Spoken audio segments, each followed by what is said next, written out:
Let's get to know Ron Mark. We're going to start off with some silly fire questions. Oh, God. I know. What's your star sign? Aquarius. Favourite meal and who cooks it? Steak, eggs and chips, and Chris does a great job, but I like the buckhorn. What sort of music do you like? Country. When you were at school, which teen group were you in? I.e. the jocks, mean girls, alternatives, loners, nerds? What are they? Like, what group were you in? Who did you hang out with? Were you a geek? Were you sporty? We didn't have terminology like that when I was a kid. That's weird. Are you anti-vax? No, I'm vaxxed, but, you know, I respect people's rights to choose about what they do with their body.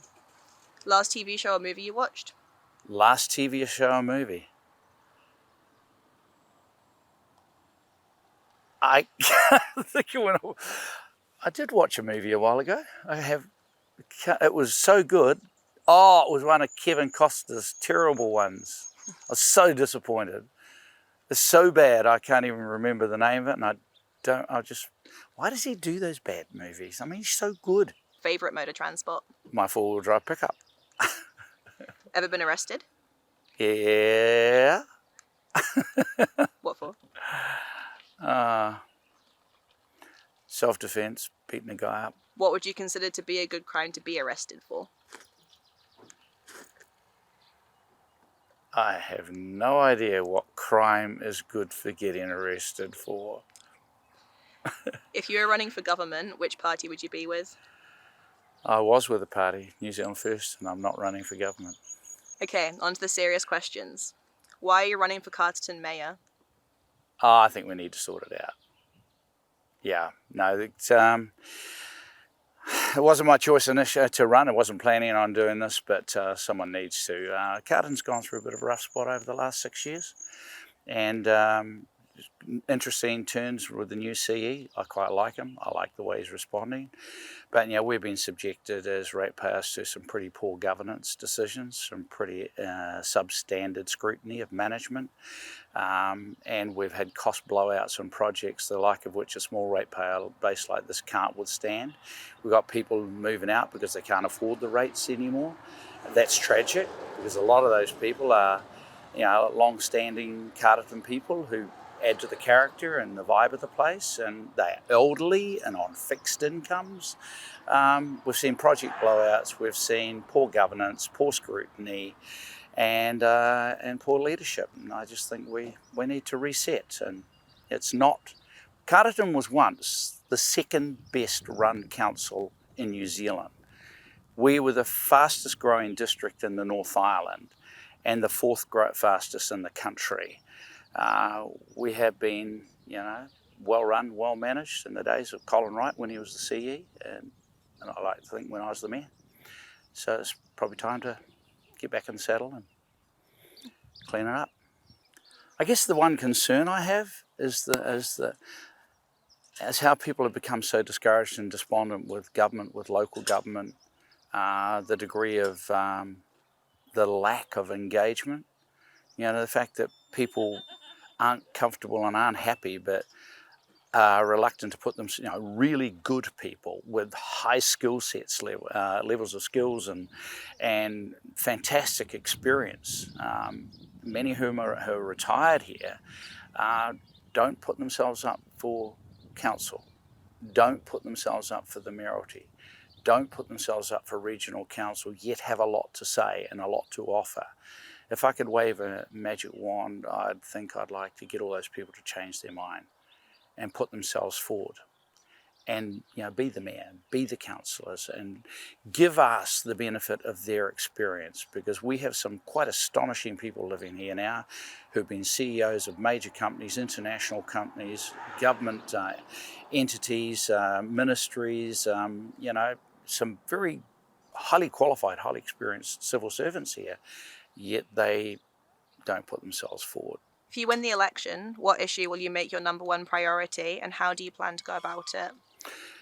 The number one is leadership and getting respect back at the council table, both from the ratepayers towards the council table and on the council table. It dismays me that I saw good people resign from the last council who were elected on, but who are effectively bullied off and intimidated out.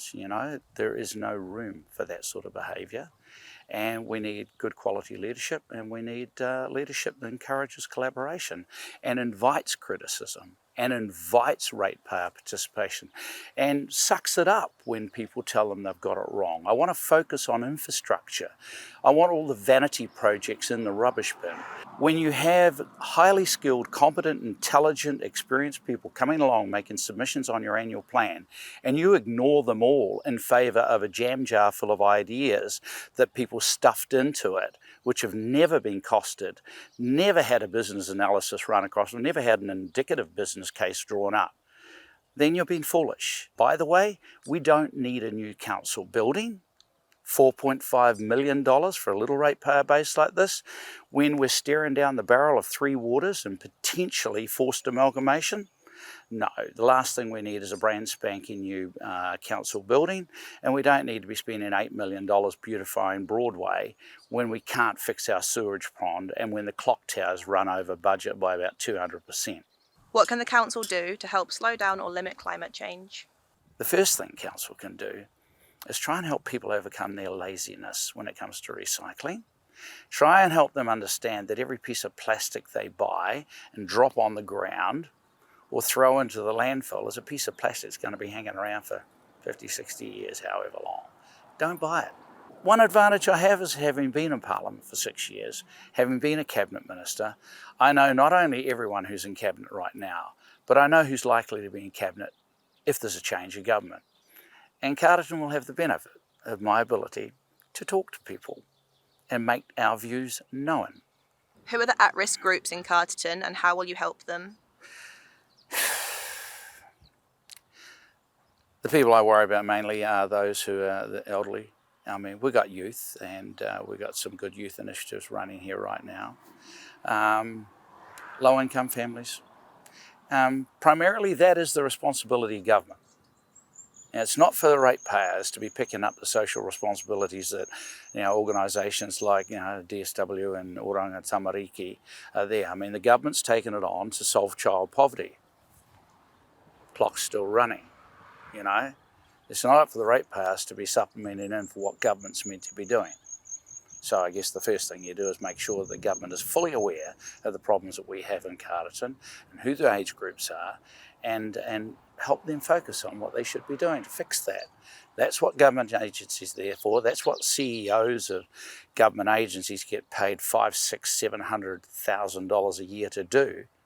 Do it, and make sure that Carterton District gets fair representation, fair allocation, and appropriate level of priority from government. And I get tired of hearing from certain government MPs that the Wairarapa doesn't have a housing problem. It does. It does. Just because it's not the same as Auckland doesn't mean to say the problem doesn't exist. It does. And that'll be an area where I'll be focusing, just as I was when I was an MP. What is the issue that's most important to you personally? It doesn't have to be Carterton, and why? I think the future sustainability of local government within the Wairarapa is a serious issue, and when I was the Mayor last time, working alongside some really good people like Adrian Stables and Lynn Patterson, we put up a proposal to have all of the councils, including the regional council, amalgamated and the creation of a unitary authority. I always believed that was the sustainable model going forward.